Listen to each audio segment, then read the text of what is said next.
நம்ம பிரஸ் பண்றப்ப வந்து அந்த முனையில இருந்து நமக்கு ஸ்பார்க் வந்து வருங்க. இந்த மாதிரி வந்து வச்சு விட்டுக்கலாம். அதுக்கடுத்து ஒரு சிரிஞ்ச் ஒன்று எடுத்துக்கிட்டேன். அதை வந்து வெட்டி விட போகிறோம். முன்பகுதியை வந்து அந்த இதை வந்து வெட்டி விட்டுட்டு ஒரு ஓட்டை வந்து பார்த்தீங்கன்னா போட்டுக்கலாம்.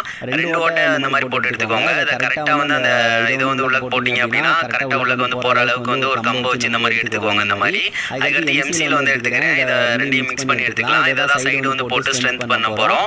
இந்த இதை வந்து உள்ளே வந்து கொஞ்சமோல போட்டுட்டு இந்த மாதிரி ஒரு குச்சை வச்சு அப்படியே சுற்றி இருக்கிற மாதிரி வந்து வச்சுக்கோங்க.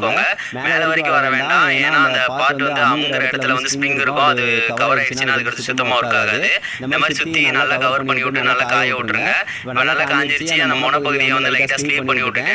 இந்த இடத்துல தான் ஸ்பார்க் வருங்க. அதுக்கடுத்து இந்த ரப்பரை வந்து எடுத்து விட்டுறலாம். அதுக்கடுத்து இந்த வந்து வச்சு விட்டோம் அப்படின்னா ஈஸியாக வந்து ப்ரெஸ் பண்ணுறதுக்கு ஈஸியாக இருக்கும்.